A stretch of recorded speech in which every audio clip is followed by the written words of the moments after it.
जो last session में हमने कंपाउंड इंटरेस्ट और सिंपल इंटरेस्ट पर डिस्कशन किया था, यहाँ एक छोटी सी चीज मैं आपको बताना चाहता हूँ कि जैसे नॉर्मली क्वेश्चन जो हमारा आता है एनुअली, तो उसमें तो कोई दिक्कत नहीं होती, लेकिन जो कई बार हमें सोल्यूशन निकालना होता है, जब हमें क्वेश्चन दिया होता है सेमी एनुअली या फिर हमें दिया होता है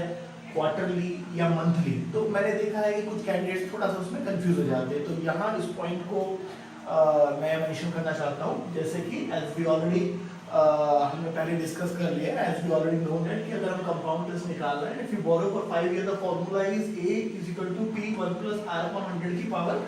5, मतलब पावर n, जो भी टाइम नंबर ऑफ ईयर्स है। यहाँ डायरेक्ट आपकी बुक में 1 + r दे रखा है, मतलब अब जैसे सिंपल है, जैसे 10% है तो उसको आप r यानी कि 0.10 100 से डिवाइड करके डायरेक्ट लिख दिया, तो उसमें आपको कंफ्यूज होने की बिल्कुल जरूरत नहीं है। तो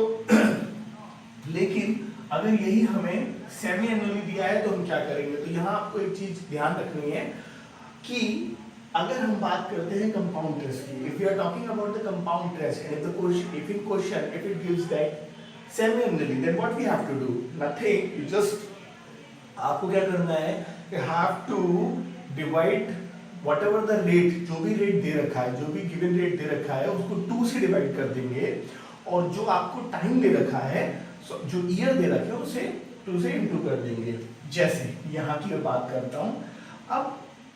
सपोज करिए कि हमें जो रेट दे रखा है 10%, ओके, टाइम हमें दे रखा है 2 ईयर, ओके, और प्रिंसिपल है 10,000, ठीक, और हमें निकालना है सेमी एनुअली। तो semi annually as we know कि हमारा जो फॉर्मूला होगा वो होगा अमाउंट 10,000 हो जाएगा 1 प्लस, अभी रेट हमारा क्या है 10%, चूंकि हम सेमी एनुअली निकाल रहे हैं इसलिए हम रेट को क्या कर देंगे, डिवाइड बाई 2, यहाँ आप देख रहे हैं r डिवाइड बाई 2, तो यहाँ रह जाएगा ये 5, ठीक है। तो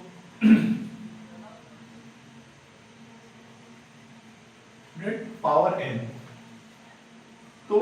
यहाँ आप देखिए चूंकि टाइम दे रखा है 2 ईयर, तो हम क्या कर देंगे, 2 तो आएगा ही, लेकिन इसको इंटू 2 2 जा 4, तो यहाँ क्या आ जाएगा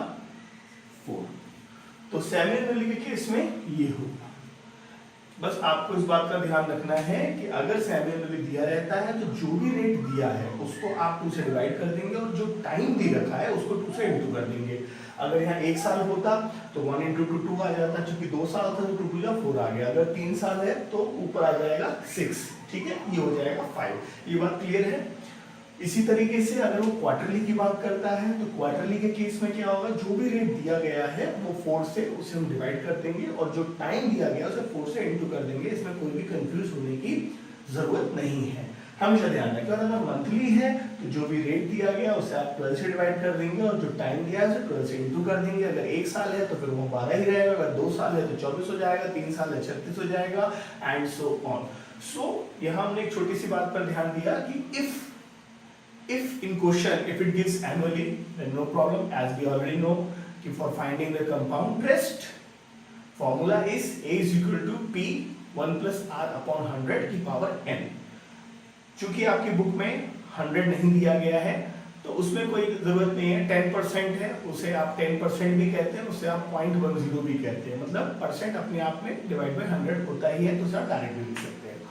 but if in question if it gives semi annually, then what you have to do, you have to just divide the rate, whatever the given rate, you have to divide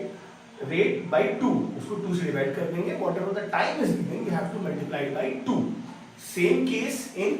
quarterly, you have to divide the whatever the rate is given you have to divide by 4, and whatever the time is given you have to into